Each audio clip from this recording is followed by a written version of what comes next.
आहे की it is the fundamental duty of every citizen of this country to develop scientific temperament. याचाच अर्थ असा की प्रत्येक नागरिकाची ही संवैधानिक दायित्व आहे की त्यांनी वैज्ञानिक दृष्टिकोन बाळगावा व तो विकसित देखील करावा. याचाच अर्थ असा की अंधश्रद्धा नाकारून विज्ञान आणि तर्क याला स्वीकारून आपण आपल्या सत्सद विवेक बुद्धीचा वापर केला पाहिजे. अशी संविधानाने आपल्याला जबाबदारी घालून दिल्यानंतर देखील आज आपल्या देशात व राज्यात अनेक भोंदू बाबा वावरत आहेत. नुकत्याच महाराष्ट्रातील नाशिक मध्ये डॉक्टर खराद सारखे भोंदू बाबा जे स्त्रियांचं लैंगिक शोषण करतात, त्याचबरोबर लोकांना वैचारिक दृष्ट्या कमजोर करतात, त्यांच्या विश्वासाचा गैरफायदा घेतात आणि तिथे त्यांचा प्रश्न उभं करतात.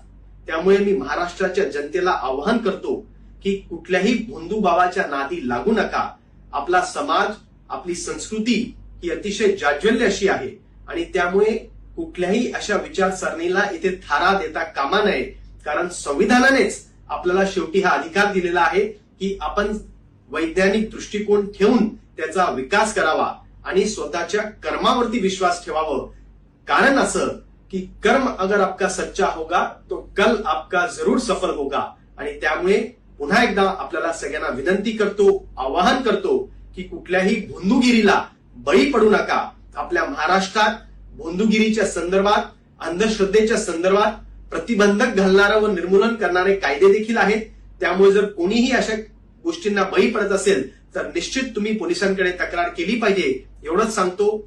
जय हिंद, जय महाराष्ट्र.